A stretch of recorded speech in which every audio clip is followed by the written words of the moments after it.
ขั้นตอนที่1นะครับ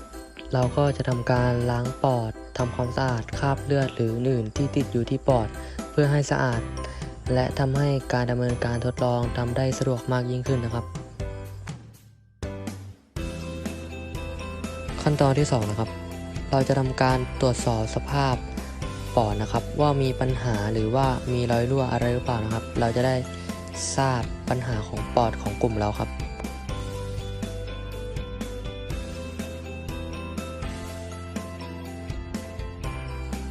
ขั้นตอนที่3นะครับเราจะทำการใช้กรรไกรหรือมีดคัตเตอร์ตัดผังผืดเพื่อเคลียร์ทำความสะอาดปอดของเรานะครับ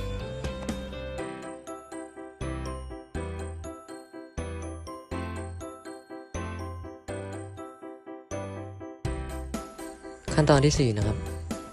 เราจะทำการใช้สายวัดที่เราเตรียมมานะครับใช้วัดความกว้างความยาวความหนานะครับเพื่อให้เราทราบขนาดความกว้างความยาวนะครับว่ามีขนาดเท่าไหร่นะครับ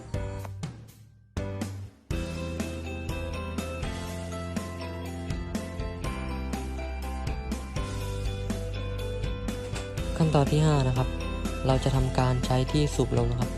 สูบเข้าไปในปอดครับเพื่อดูการทำงานของปอดว่าปอดทำงานอย่างไรนะครับและระหว่างที่เราสังเกตว่าปอดทำงานอย่างไรเราก็จดบันทึกไปด้วยนะครับ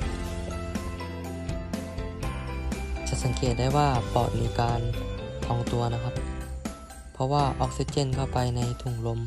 ภายในปอดนะครับทำให้ปอดพองตัวครับ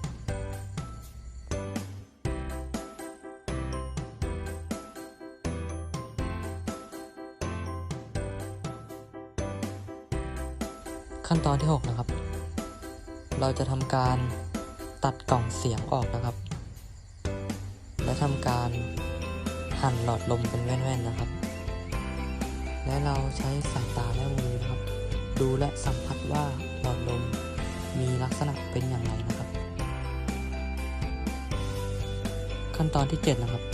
เราจะทำการใช้มีดผ่าตัดนะครับผ่าระหว่างกึ่งกลางของหลอดลมนะครับ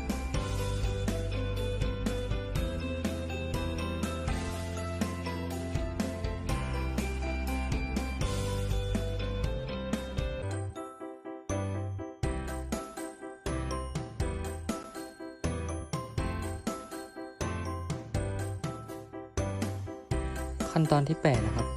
เราจะทำการใช้ที่สูบลมนะครับสอดเข้าไป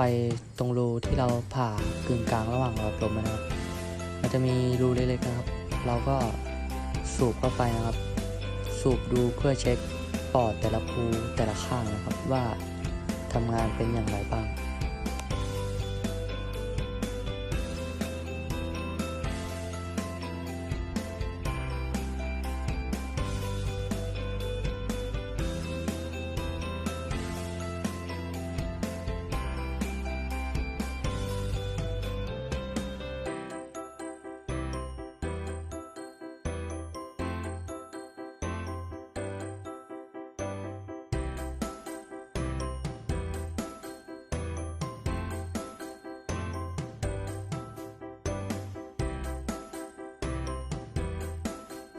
ขั้นตอนที่9นะครับเราก็จะทำการใช้มีดผ่าตัดนะครับผ่าระหว่างกึ่งกลางของหลอดลมนะครับจนสุดทางเลยนะครับ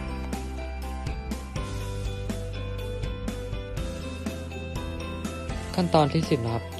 เราจะทำการเทน้ำใส่บิ๊กเกอร์2แก้วนะครับและนำเนื้อหมูและเนื้อปอดที่เราเตรียมไว้นะครับมาใส่บิ๊กเกอร์แยกกันอย่างละแก้วนะครับและสังเกตการลอยตัวและจมตัวนะครับและเราจะเห็นได้ว่าปอดลอยนะครับและเนื้อหมูจมนะครับขั้นตอนที่11นะครับเราจะทำการใช้เข็มหมุดและกระดาษโพสต์อิทนะครับแปะตามจุดต่างๆนะครับและชี้อธิบายให้ครูผู้สอนฟังครับเพื่อให้เกิดความเข้าใจนะครับ